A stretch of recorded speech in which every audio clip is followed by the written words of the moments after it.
My Northern Telecom Norstar 6x16 PBX and the two phones that I bought for it continue to work just perfectly, so in today's video we're going to change that and break something.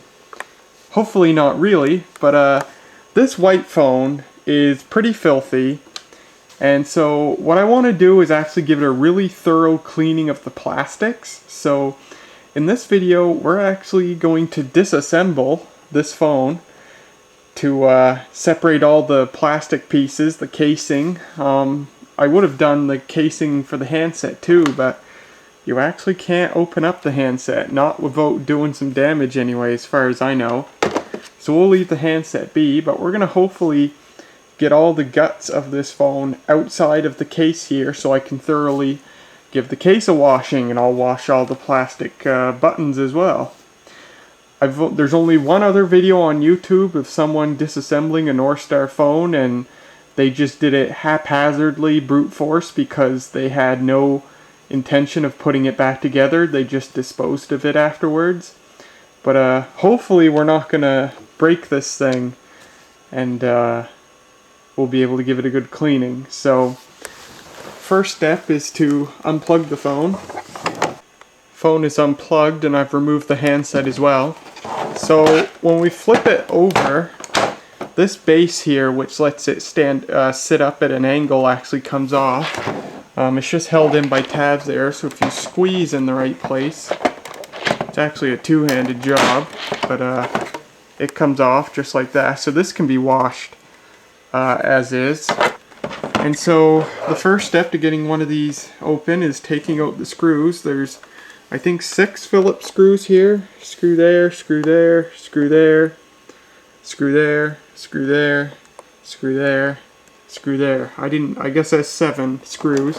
Phillips screws, and they're wound very tightly because the togetherness of the case halves are actually what keeps some of the electronics in their proper position.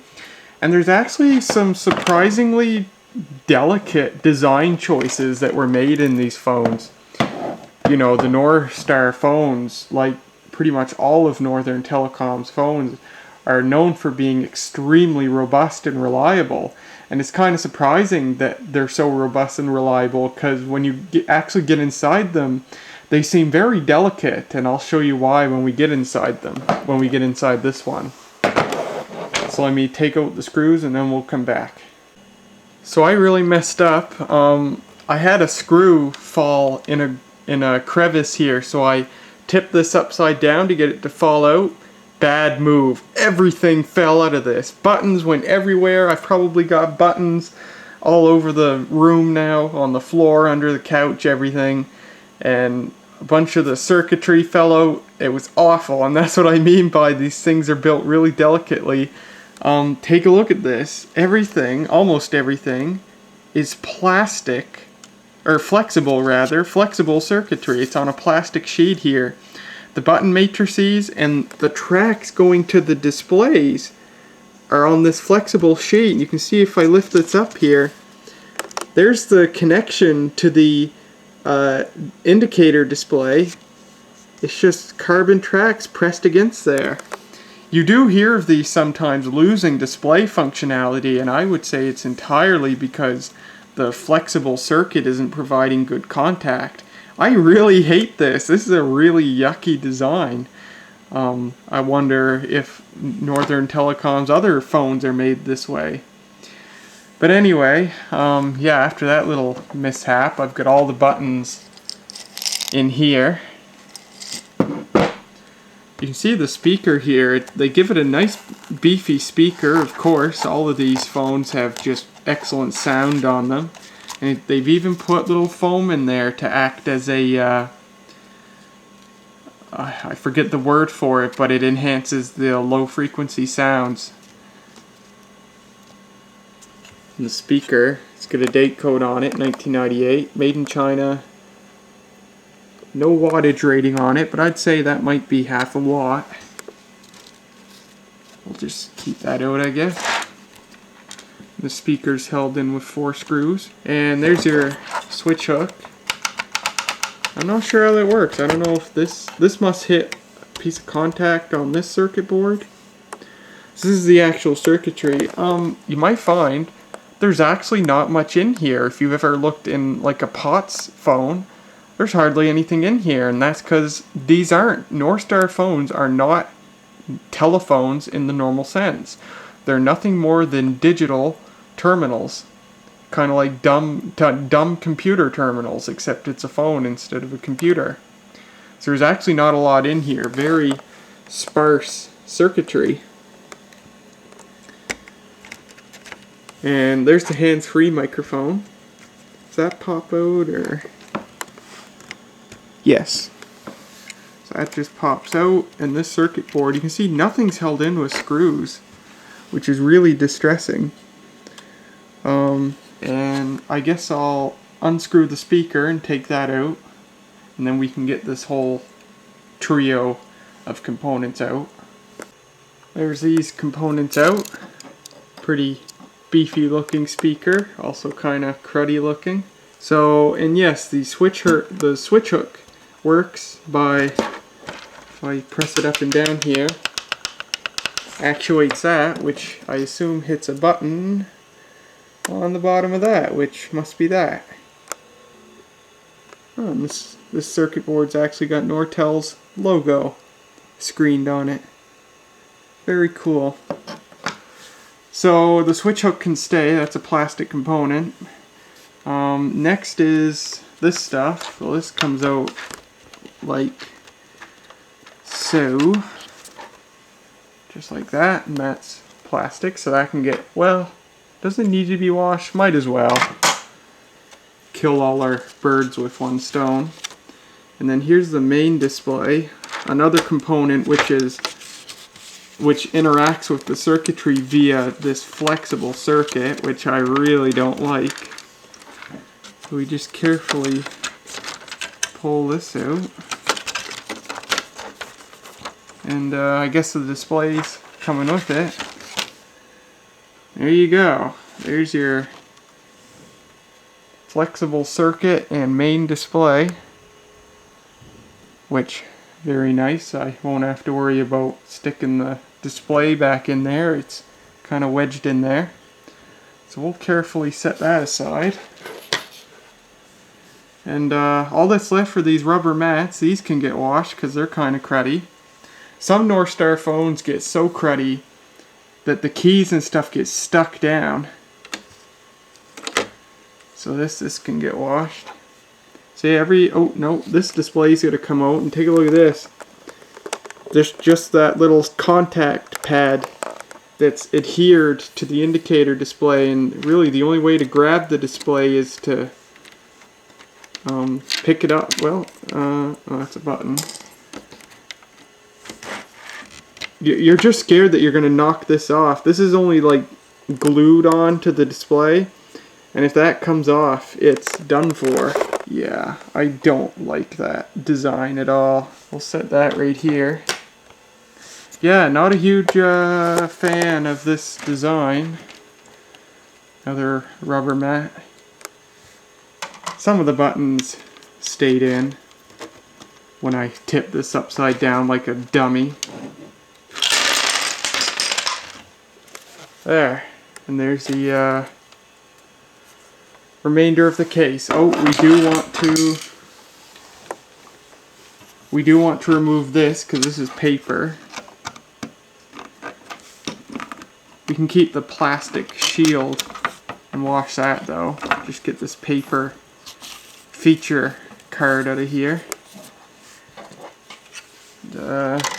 Yeah, so there you go. So I'm gonna wash this part of the case, the back half of the case, the little prop-up stand that sticks to it, the rubber mats here, this thing, that plastic part, and all the buttons. Those will all get washed. Now I have to see how many screws and buttons went all over the floor when I was a dummy and turned this upside down. Wow, that was an adventure and a half, and we didn't go completely unscathed. We lost a plastic post there that goes on the stand here, so I'll have to use JB Weld to stick that back on, but Other than that, we got everything cleaned. It mostly went without a hitch. Now we just get to see how badly I absolutely destroyed the phone. So I'm going to plug it in here and see how much it doesn't work.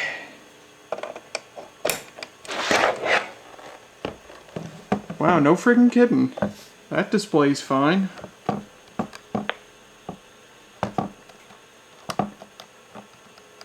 Yeah, that one works.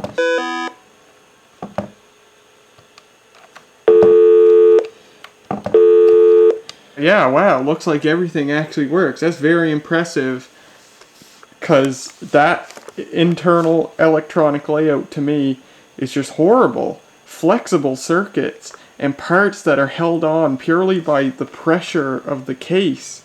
And God, I hate it. I hate it so much, but holy cow. This phone survived surgery, so all I've got to do is put all the keycaps back on and stick the base back together, and then it'll be good to go. Well, there's our phone all cleaned up, and all the keycaps put back on and everything.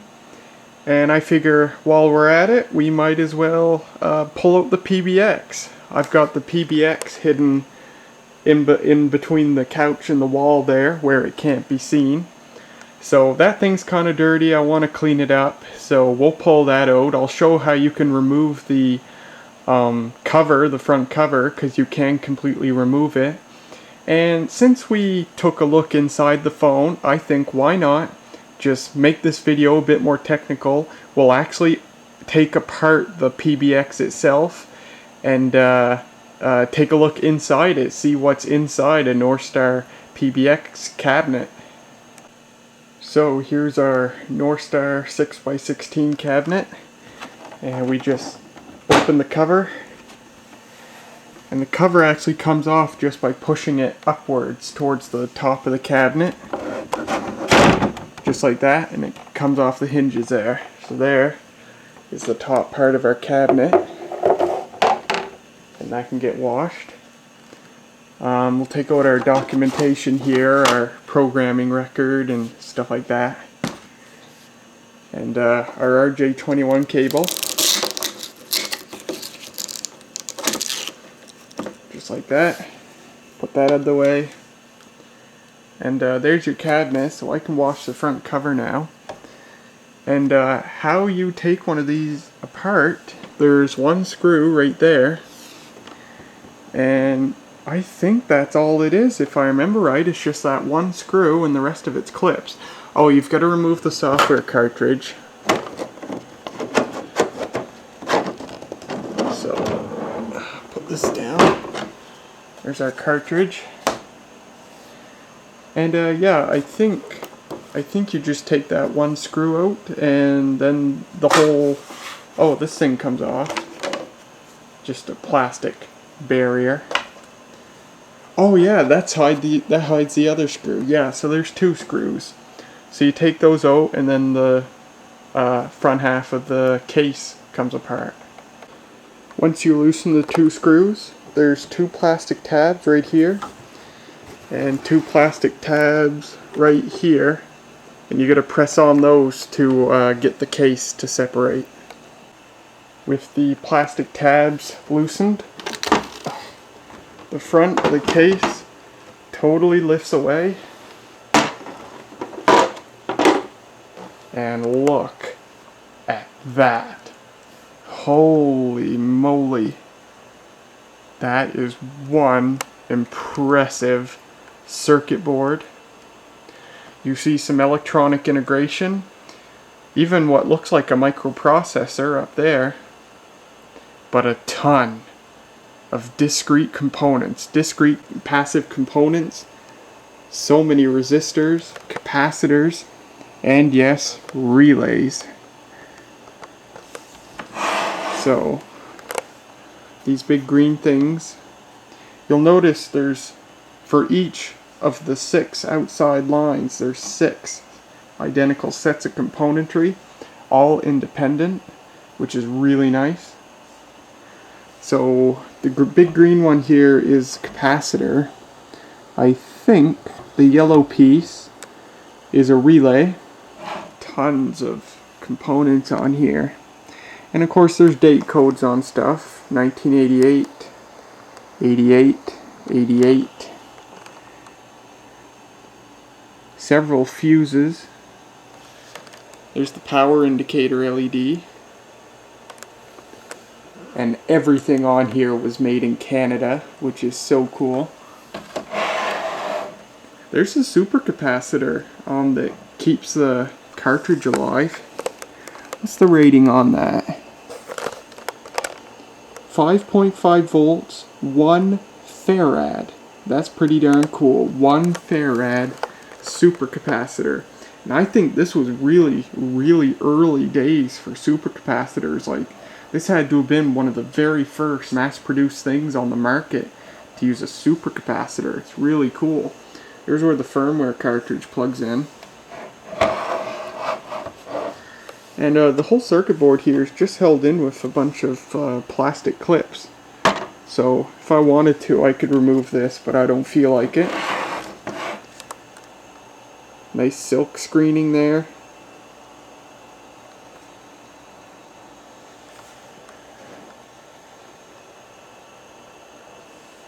Lots of integrated circuits. Let's see what's on here. A lot of 7400 series TTL logic chips.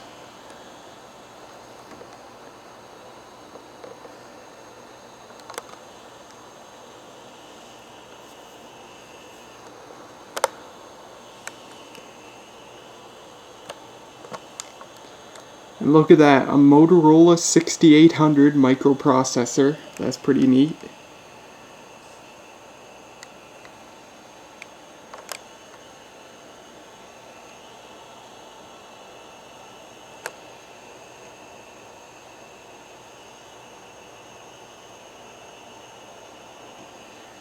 This is the power supply that powers everything. It powers the PBX and it powers the phones. Just a standard AC/DC power supply.